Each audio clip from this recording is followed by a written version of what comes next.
जो नालासोपारा में हनुमान नगर है, वहाँ के एंटी नारकोटिक्स सेल ने कुछ 701 केजी का एमडी ड्रग्स बरामद किया था और उसकी बाजार की जो प्राइस है वो कुछ 1400 करोड़ रुपए की। 8 अप्रैल 2025 को प्रमोद केंद्रे नाम के एक नया नगर में पुलिस सिपाही है, उन्होंने लातूर में अपने गांव में एमडी बनाने की फैक्ट्री डाली हुई थी। खुद पुलिस है, जो प्रगति नगर है, तुलिंज है, आचोली पुलिस स्टेशन के बाजू में जो डोंगरी है वो है, अलकापुरी है, फिर भीम डोंगरी है, 500 रुपये वड़ा पाव वाला है, वहाँ पे है संतोष भवन है, और वेस्ट में हनुमान नगर है। यहाँ पर गली गली में पाया चिट्टी गरज न जाने कितने नामों से जो नशीला पदार्थ है वो आसानी से बिक जाता है। नमस्कार दोस्तों, मैं हूँ शिवानी दुबे और आप देख रहे हैं मिरर ऑफ ट्रूथ। जब आपराधिक गतिविधियों पर नकेल कसने वाले लोग चादर कान पर सो रहे हैं, जब पूरा का पूरा पुलिस प्रशासन नशा मुक्ति अभियान का ड्रामा कर रहा हो, जब नशीले पदार्थों की बिक्री पर कार्रवाई के नाम पर सिर्फ विदेशियों को पकड़ा जा रहा हो, ऐसे में आप समझ लीजिएगा कि आपके इलाके में जो नशीला पदार्थ है, जो जहर है, वो खुलेआम बिक रहा है।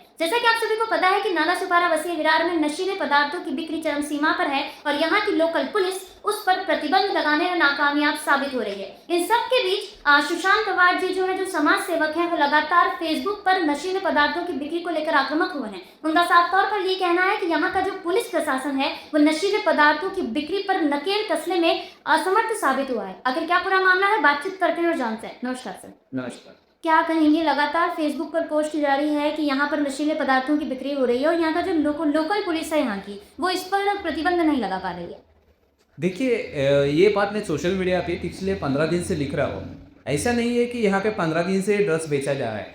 ड्रग्स तो बहुत सालों से बेचा जा रहा है, लेकिन हम कुछ पिछले महीनों से देख रहे हैं, 6 महीनों से, कि उसकी जो बेचने वाले भी डीलर लोग की जो कैपेसिटी वो बढ़ चुकी है और उसमें पुलिस प्रतिबंध लगाने के लिए मतलब नाकाम हो रही है। आज जो एक पेपर है सामना लोकमत ने बताया कि पिछले 150 दिनों में इन्होंने 14 बड़ी कार्रवाई की है विदेशियों पर और कुछ 42 करोड़ का ड्रग्स पकड़ा है। तो मेरा कहना ये है कि 150 दिनों में इन्होंने 42 करोड़ का ड्रग्स पकड़ा है, लेकिन ये 150 दिनों में इनकी 2 पुलिस ऑफिसर्स एमडी ड्रग्स के रिलेटेड गिरफ्तार हुए, उसके ऊपर कार्रवाई हुई है। तो ये इधर के लोकल पुलिस क्यों नहीं कर पाई है? और इससे खुला पता चलता है कि ये लोग का इसमें पूरा इन्वॉल्वमेंट है, कुछ अधिकारी है, कुछ कर्मचारी है, इनका इन्वॉल्वमेंट है, शायद उनको हफ्ते जाते हैं या उनका इकोनॉमिकल कनेक्शन है। ये जो पिछले 2 साल में हमारे यहाँ के कार्रवाई हुई है उससे पता चलता है। आप यहाँ की लोकल पुलिस पर सीधा आरोप लगा रहे हैं कि यहाँ की पुलिस असमर्थ साबित हो रही है, ऐसा आपको क्यों लगता है?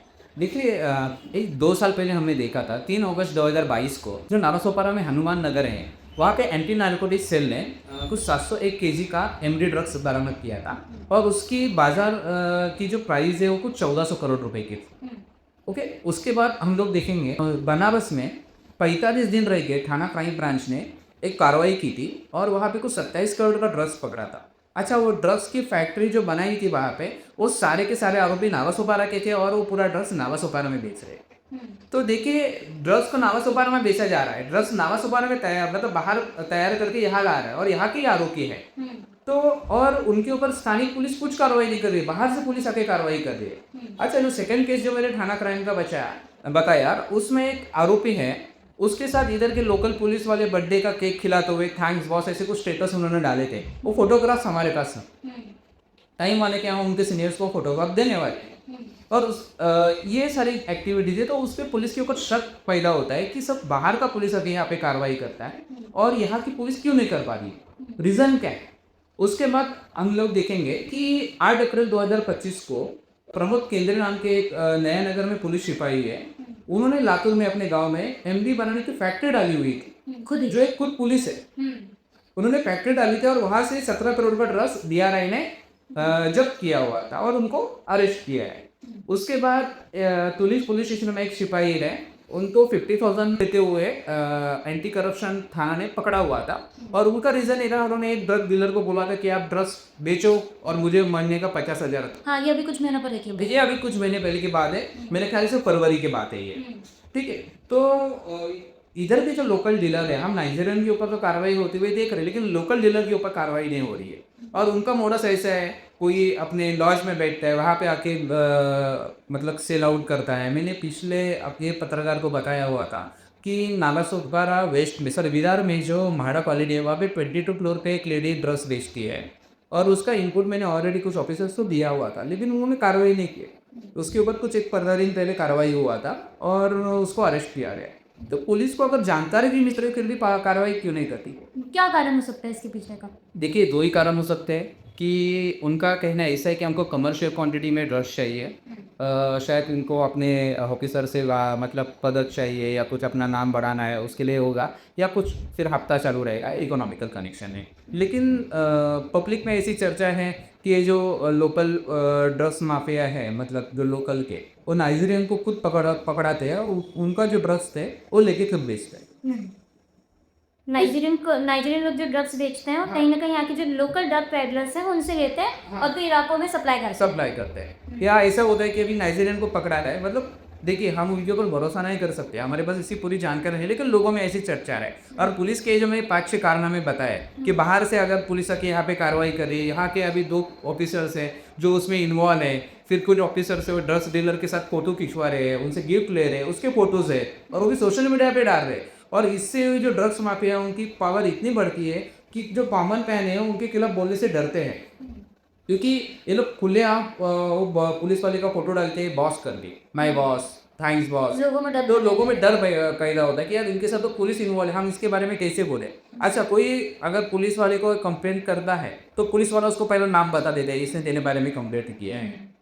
तो ऐसा भी बहुत बार हुआ है।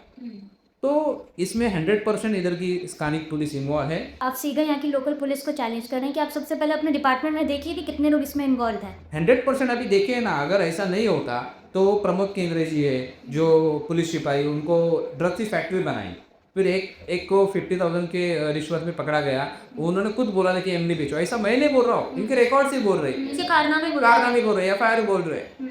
और बाहर की यहाँ के नाला सोपारे के लोगों की बनारस में फैक्ट्री और वो सब यहाँ पे लाके बेच रहे हैं और बाहर की पुलिस आके कार्रवाई कर रही है। क्या इधर की पुलिस को बता रही है?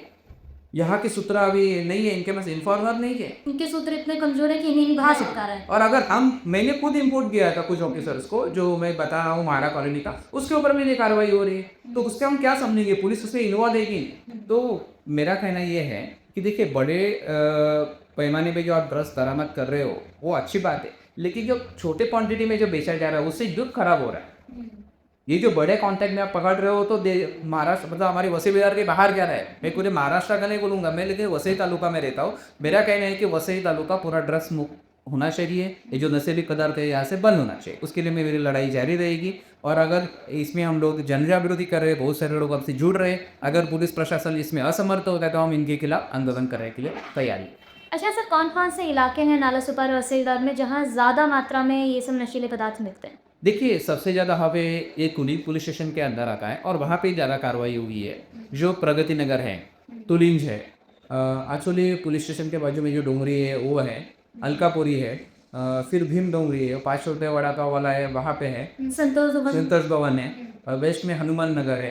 तो ऐसे बहुत सारे, और ये देखिए ये बात खुलेआम पब्लिक को भी पता है और बहुत सारी पब्लिक अभी ये जो मैं जन आंदोलन छेड़ा फेसबुक के माध्यम से इनके ऊपर टिप्पा टिप्पणी कर रहा हूँ, तो लोग मेरे को इनपुट दे रहे हैं। ये पुलिस तो भी दे सकते हैं, लेकिन पुलिस के ऊपर उनका कॉन्फिडेंस नहीं है। उनको वही डर है कि पुलिस हमारा नाम और ड्रग्स डीलर को बता देगी। तो पुलिस को लोगों को कॉन्फिडेंस में लेके जन जागृति करना चाहिए, यूथ को समझानी चाहिए। और जो मतलब बाहर से जो मतलब नाइजीरियन से कांटेक्ट में कौन कौन है या यहाँ के लोकल डीलर के कांटेक्ट में कौन कौन है, उनके ऊपर कार्रवाई होनी चाहिए। इसमें अगर और 3-4 पुलिस वाले सस्पेंड हो जाएंगे जो लोकल लेवल में सपोर्ट कर दे, तो पूरा ये मामला खत्म हो जाए। कहीं ना कहीं प्रतिबंध लगाने में आसान 100%। आप जिस तरीके से सीधा हफ्ता वसूली का आरोप यहाँ के पुलिस प्रशासन पर लगा रहे हैं, तो सवाल ये कि उन तक ये हफ्ता पहुँचता कैसे है और किस तरीके से यहाँ पर ये काम होता है? देखिए यहाँ पे जो ड्रग्स डीलर है, अभी कुछ लोगों को मतलब जो पुराने ड्रग्स बेचन बोलते हैं लोग, बेचने वाले लोग थे, वो पुलिस पर आइडेंटिफाई हुए हैं। तो ये लोग अभी बाहर से थे, मतलब बैंड्रा से, अंधेरी से, ऐसे लड़के लोग को लेके आते हैं जो जिनको खरीदना रहता है वो फ़ोन पे कांटेक्ट करते हैं और एक डिलीवरी वहाँ तक जाके गए। अच्छा, ये बात और सबको पता है पुलिस को, अभी कौन लड़के लोग नए बाहर से आए हैं, कौन क्या कर रहा है। देखिए ड्रग्स पीने वाले तो सेम लोग हैं, अगर कंजम्पशन वालों को आप पकड़ोगे तो वो सारी डिटेल्स आपको मिल जाएगी, लेकिन वो करने में असमर्थ है। और दूसरी बात ये है कि कुछ लोग लॉज में रुकते हैं, वहाँ पे फिर कस्टमर जाता है, वो लॉज से ड्रग्स लेके आ जाता है। इस तरीके से भी ये लोग अपना सप्लाई करते हैं। और रही बात, मैं हफ्ता वसूली की बात करता हूँ, तो देखिए मैं ये जो अब तो सारी कहानी बताई, तो उसमें क्लियर दिखता है कि पुलिस का इसमें, मैं पूरा पुलिस का नहीं बोलूँगी, कुछ पुलिस का इसमें इन्वॉल्वमेंट है। और कैसे मैं नहीं कहता हूँ, इनके कुछ पुलिस के लोग हैं जो हमें आके कहते हैं कि हर पुलिस स्टेशन में वसूली के लिए एक वित्त मंत्री रखा, ठीक है। और एक नया मंत्री पद है मेरे ख्याल से महाराष्ट्र गवर्नमेंट दिया है, पुलिस स्टेशन में हर पुलिस स्टेशन में एक वित्त मंत्री है। तो अगर इनका भी अगर पूरा डेटा निकालेंगे तो सारी चीज़ें हमारे सामने आएगी। जैसे दो लोगों को अपन ने देखा, ये तो दो है, न जाने कितने होंगे इस कितने होंगे, तो हमारे पास डेटा है। हम उनके पुलिस कमिश्नर को मिल के पहला हम यहाँ के लोकल जो लोक प्रतिनिधि हैं उनको मिलेंगे, उनके पास हमारी बात रखेंगे और उसके बाद उनको ये लेके हम पुलिस कमिश्नर के पास ये सारी चीज़ें बताएंगे। मैं इसलिए पब्लिक के सामने आके ये बोल रहा हूँ कि लोगों में से डर खत्म हो जाए। ये नशा हमारा पूरे भारत का भविष्य खत्म करने वाला है, तो उसको रोकने के लिए हमको सबको सामने आना चाहिए। जो पब्लिक डरी हुई है, जो पुलिस के खिलाफ बोलने से लोग डर रहे थे, क्योंकि अगर पुलिस को इन्फॉर्म देने के बाद पुलिस उनका ही नाम ड्रग्स डीलर को बोलते थे और वो लोग जाके उनको मारते थे, तो ऐसा नहीं हो इसलिए मैं सामने आके बोल।